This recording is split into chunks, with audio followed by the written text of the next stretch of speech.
firm started actually generating more revenue, more profitability. At the same time, we were cutting out unnecessary costs. And then what we realized is, hey, the money for you to actually get your raise is clearly here. There should be no hesitation about us giving you, the owner, a raise because, hey, the money is here after we went through this exercise of right-sizing the KPIs and the objectives for the people that we needed to and right-sizing their compensation and then getting rid of some of the costs that we didn't need. Right now is one of the best times for law firms to use the strategy that I'm going to talk about because it is going to help take your firm to the next level in profitability. And I will say right now I'm recording this in October or Q4 of 2025. And I think that it is a great strategy. Now, this strategy also works no matter what time of year you're applying it. But I will say in Q4 of any year, this is a great time to look at this because the answers are going to be there. And I will tell you is I'm going to share a checklist that you can download, a resource that you can use to help you kind of walk through what I'm going to explain and the strategy that I'm going to talk about because it will really help your law firm go to the next level profitability wise. So let me give you a backstory of how this came up. So I was talking to a law firm owner and we were talking about, some things that they wanted to do in their firm and they wanted to pay themselves a bit more. And they had been running the firm for about last 10 years and they haven't given themselves a raise. And they were like, cost of living has gone up, just different things have happened. And, even the staff have gotten raises every year, but they as the owner hadn't really seen a raise over the last 10 years. And I looked at her and said, how can we figure out how to find this raise that you want? And so we started digging into the numbers. And when we started really peeling some things back and we started really getting into the details, what I realized, I'm like, the money for a raise has been here the entire time. And the amount of money they were asking for, it wasn't a big jump. But when we looked at the details, I'm like, the money has been here the entire time. But because you didn't have a good strategy in this area, you weren't able to feel comfortable that you can actually see the benefits of taking that raise. And so what we did is we went through this strategy, we kind of analyzed things, and then within a month, we were able to say, hey, here's the strategy that we're going to use for you to be able to pay yourself more. Like you're going to get 50% of the raise in the month of June. And then in the month of July, we're going to implement, you're going to get 100% of the raise that you have been wanting and asking for. And guess what? Since we've done it, the business has not suffered at all. The business is actually doing even better now that we got some things in place. Now, here's the strategy that we looked at. We looked at all of their cost structure and we said, all right, we need to go through this exercise of breaking our costs down between essential, I guess, nice to have, and then also the efficiency cost. And we put it into these three buckets. Like, what are the essential things that we're spending on? What are the things that are nice to have? And then what are the things that are efficiency costs? Now, the essentials are the things that we have to spend money on in order for the firm to operate, in order for the firm to be able to function, to deliver the legal work that needs to happen. These are the costs that have to happen. Like, no matter what, these are the things that we need to pay. And we went through and we identified what those costs were. We went through everything from software costs, the people costs, the office expenses. We went to case costs. We went through everything. We put it in that bucket. And then we said, okay, let's go to the efficiency costs. Now, the efficiency costs are things that you don't necessarily have to spend money on, but these are the things that help make your firm more efficient. So we looked at a lot of the software tools that they were using. Like, these things help the firm become more efficient.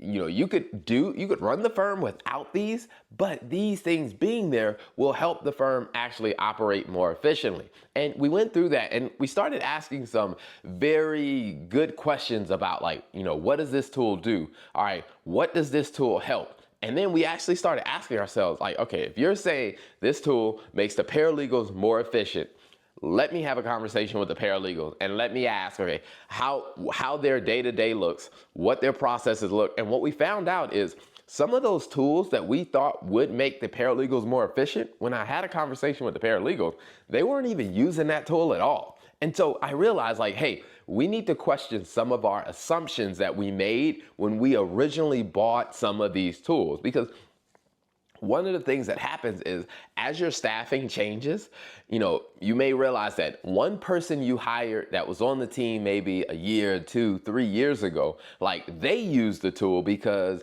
they advocated for it. It made them more efficient. But the people you have on your team now, like none of them may be still using that tool, in which you've been paying for the tool and you probably didn't need to. And so we looked at that and we said, all right, we know what the efficiency costs are for the things that we're paying for that we don't necessarily need to pay for, but they help the firm operate more efficiently. And then we looked at things like, what are the things that are nice to have? These are things that if you stop paying for them, one is the firm would still operate efficiently and no one would be complaining if we took those away.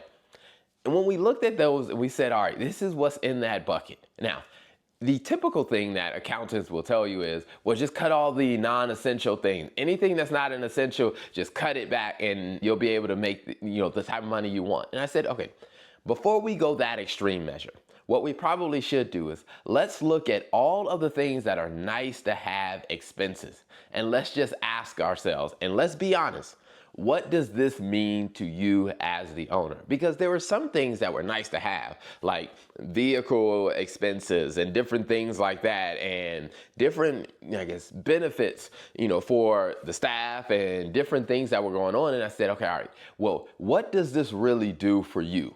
And one of the things that a person mentioned is that, having this lease vehicle is one of those things that helps me feel accomplished as a law firm owner because I'm working really, really hard in the firm and I like this perk. And I'm just like, okay, all right, we know that this doesn't have to happen, but based on our conversation and we talked through a couple of things like, this is something that we don't necessarily need to cut. We can actually make room for it if we find other areas to cut. And so what we did is we said, all right, in some of the nice to have expenses, we kept a lot of them because we were able to go to other ones and say, hey, this one is a nice to have. Does it really mean something to you? And in some ways, the owner came back and said, well, not really. I mean, that used to mean something to, this person on the staff back when we hired them 3 years ago, but now their perspective has changed. They're in a new position. Then I'm like, okay, all right, this nice to have doesn't mean anything to anyone. It's not driving employee happiness. It's not driving owner happiness. Like, let's get rid of that one. And we went through this exercise over and over for all the nice to have expenses. And then we went through the exercise on the efficiency expenses. And we started asking ourselves these questions of like, all right, this tool does this.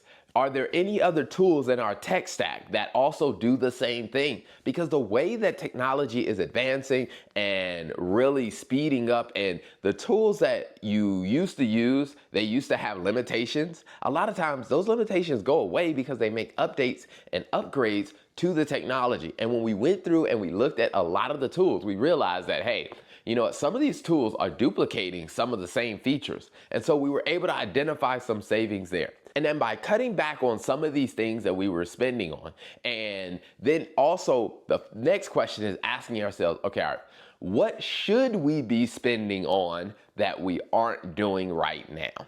And when we started looking at some of the things, we said, all right, we should probably give this person a raise because this person hasn't had a raise in, since they started. They've been with the firm a year and a half and they haven't had a raise yet. Well, what is the nature of this person's role?